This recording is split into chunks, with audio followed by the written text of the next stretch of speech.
وما أدراك ما ليلة القدر।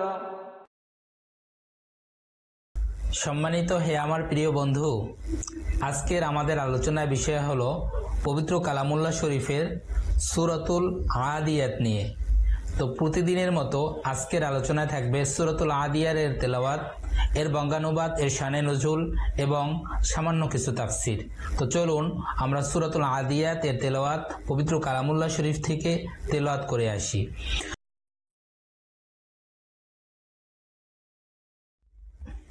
أعوذ بالله من الشيطان الرجيم. سورة العاديات مكية. بسم الله الرحمن الرحيم.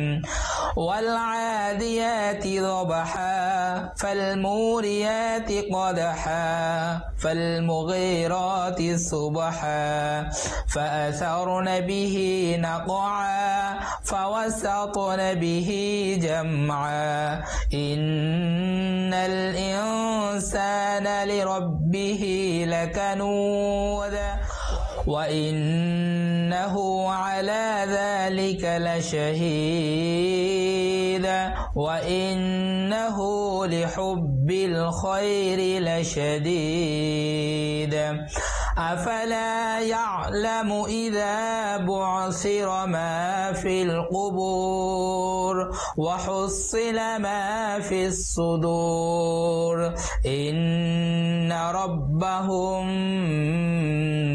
بهم يومئذ لخبير. صدق الله العظيم. এখন শুনবেন সূরাতুল আদিয়াত এর বঙ্গানুবাদ। সূরাটি কুরআন পাকের 100তম সূরা।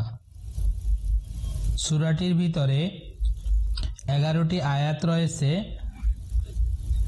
এবং একটি রুকু আছে। সূরাটি মক্কায় অবতীর্ণ। পরম করুণাময় ও অসীম দয়ালু আল্লাহর নামে শুরু। 1. শপথ ঊর্ধ্বশ্বাসে চলমান অশ্বসমূহের। 2. অতঃপর ক্ষুরাঘাতে অগ্নি বিচ্ছুরক অশ্বসমূহের। 3. অতঃপর প্রভাতকালে আক্রমণকারী অশ্বসমূহের। 4. ও যারা সে সময়ে ধূলি উৎক্ষিপ্ত করে। 5. অতঃপর যারা শত্রু দলের অভ্যন্তরে ঢুকে পড়ে। 6. নিশ্চয়ই মানুষ তার পালনকর্তার প্রতি অকৃতজ্ঞ। 7. এবং সে অবশ্যই এ বিষয়ে অবহিত। 8. এবং সে নিশ্চয়ই ধন সম্পদের ভালোবাসায় মত্ত। 9. সে কি জানে না যখন কবরে যা আছে তা উত্থিত হবে। 10. এবং অন্তরে যা আছে তা অর্জন করা হবে। 11. সেদিন তাদের কি হবে সে সম্পর্কে তাদের পালনকর্তা সবিশেষ জ্ঞাত।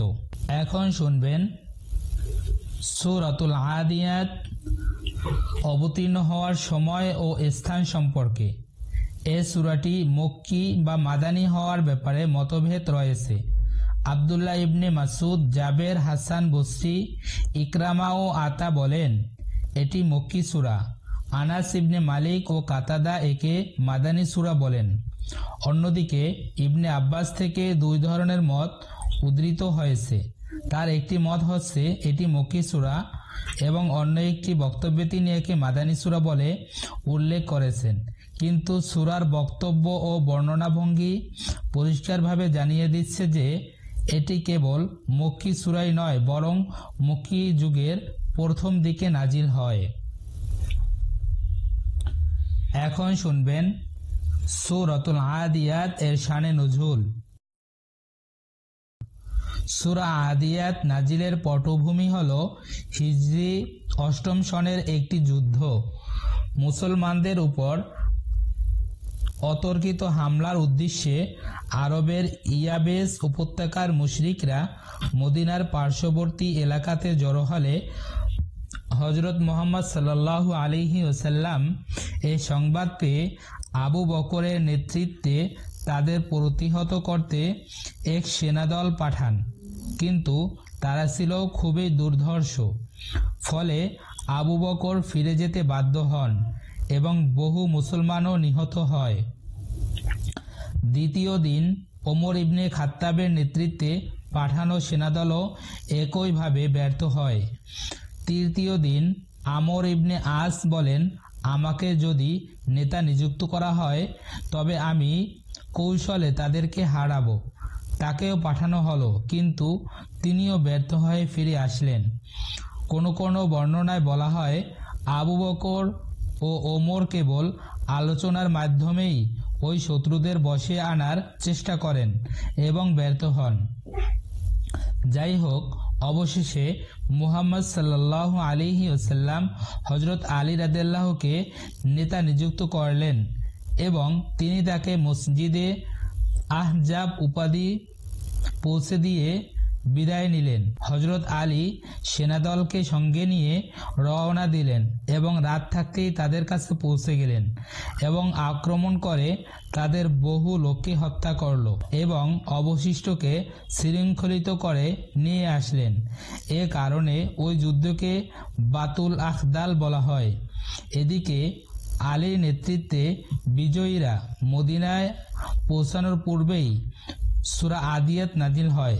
মুহাম্মদ সাল্লাল্লাহু আলাইহি ওয়াসাল্লাম ফজরের নামাজে এই নতুন সূরা পড়লে সাহাবীরা এ সম্পর্কে জানতে চাইলে তিনি আলীর নেতৃত্বাধীন সেনাদের বিজয়ের সুসংবাদ শোনান।